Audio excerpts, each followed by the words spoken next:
sebagainya yang membolehkan rakyat melabur dan mendapat pulangan daripada pelaburan. Ini yang penting. Itu sebab dalam struktur ekonomi kita, pegangan equity merupakan komponen yang penting juga untuk menyumbangkan pendapatan. Yang kedua ialah pendidikan. Kerana dalam DEB ada satu kajian yang dijalankan di mana membuktikan bahawa peningkatan pendapatan, peningkatan ilmu pendidikan menyumbang secara langsung kepada kekayaan tadi, indeks kekayaan, bermakna pendapatan tinggi dan sebagainya. Itu sebab dalam DEB juga kalau kita perhatikan pencapaian kedua tertinggi yang dapat dihasilkan daripada DEB ialah bilangan ataupun peratus mereka yang beroleh pendidikan yang tinggi. Walaupun sekarang ini secara puratanya setakat SPM adalah yang secara purata, tetapi bilangan mereka yang mempunyai pendidikan tinggi meningkat daripada hasil daripada DEB. Dengan peningkatan pendidikan ini juga menyumbang kepada aktiviti ekonomi mereka. Itu yang kedua, ya. Bermakna di sini equity, dan yang kedua ialah pendidikan. Jadi saya rasa saya akan sambung kemudian, kalau tidak nanti saya ambil seluruh forum pula, ya. Jadi saya tekankan di sini, inilah yang sebenarnya kunci utama kejayaan DEB yang diteruskan dalam model baru ekonomi dan RMK ialah pegangan equity dan meneruskan agenda pendidikan. Cuma kali ini ditambah pendidikan itu, ya Datuk, ya. Pendidikan bukan sekadar pendidikan akademik, dan ditekankan juga tadi seperti mana yang Profesor sebut tadi, Rasha sebut tadi, pendidikan kalau di Jerman dan di Skandinavia pendidikan teknikal dan vocational, ya. Okey, saya minta Datuk, apa sebagai orang industri, bagaimanakah pendidikan vocational ini sangat penting untuk membolehkan pekerja kita dapat pendapatan tinggi? Sebenarnya buat masa ini industri menghadapi masalah besar dari segi apa yang dikatakan blue collar ataupun mereka yang dapat mengisi jawatan-jawatan di peringkat pertengahan. Dan tidak semestinya yang kita dapat ijazah itu mempunyai peluang yang lebih baik. Dan di situ saya fikir kita dapat membina satu lapisan pekerja yang akan memasuki apa yang dikatakan lapisan pertengahan masyarakat. Dan sebagaimana dikatakan tadi, saya fikir pendapatan tinggi ini ada 3 objektif yang penting. Satu, kerana kita nak mengurangkan jurang perbezaan. Walaupun kita lihat secara purata pendapatan keluarga, tapi pada ketika ini kita lihat memang ramai, ada sebut 40% yang kurang bermasih baik, pendapatan rendah. Jadi kalau kita dapat memperkasakan golongan ini dan sudah pasti akhirnya kita akan mencapai pendapatan yang lebih tinggi kerana mereka telah dapat berbagai keupayaan untuk mencari pendapatan yang lebih baik. Yang keduanya, kita nak membangun bertambah lagi golongan menengah.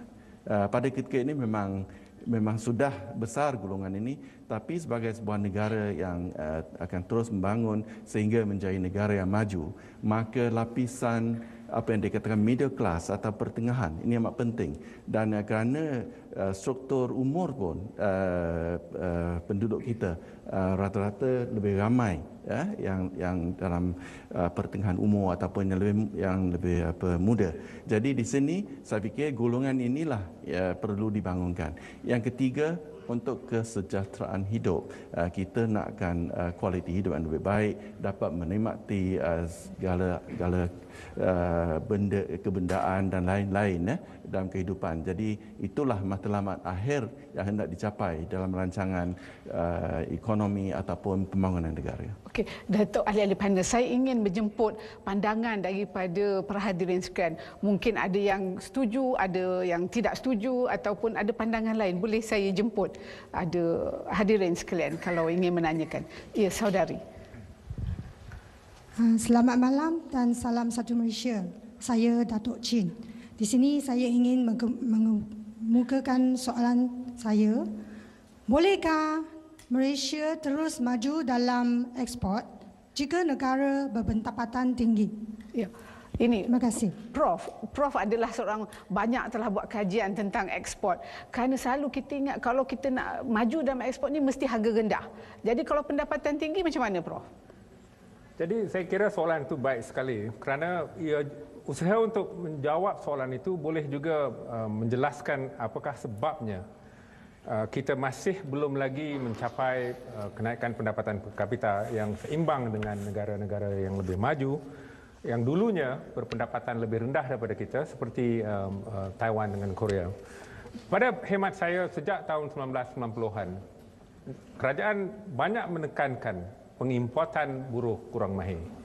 Bagi saya, meskipun ia cuba menampung beberapa kekurangan yang terdapat di sana, bagi saya ia juga melambatkan proses peningkatan keluaran dalaman negara kasar, nilai ditambah.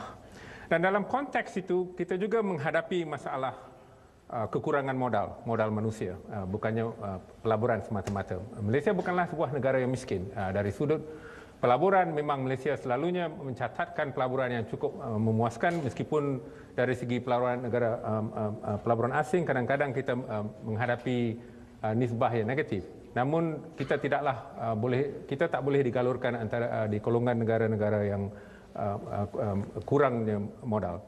Dalam konteks itu saya cuma nak menekankan bahawa disebabkan kita kita kurang membangunkan kemahiran dan tugas-tugas tertentu, modal manusia dalam lapangan-lapangan tertentu, maka kita ketinggalan. Saya nak beri contoh ya.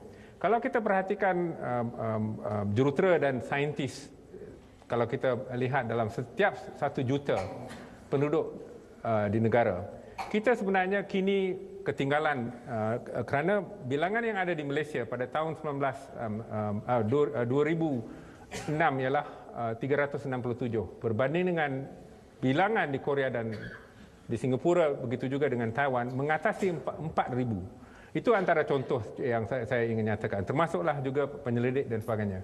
Kemudian kita juga dengar daripada Datuk David Chua tadi tentang perlunya, ini merupakan tafsiran saya, perlunya peranan pekerja untuk menjanakan nilai ditambah yang memuaskan supaya kita boleh memandu pertumbuhan negara, supaya kita menegakkan pendapatan per kapita yang dapat menempatkan negara di golongan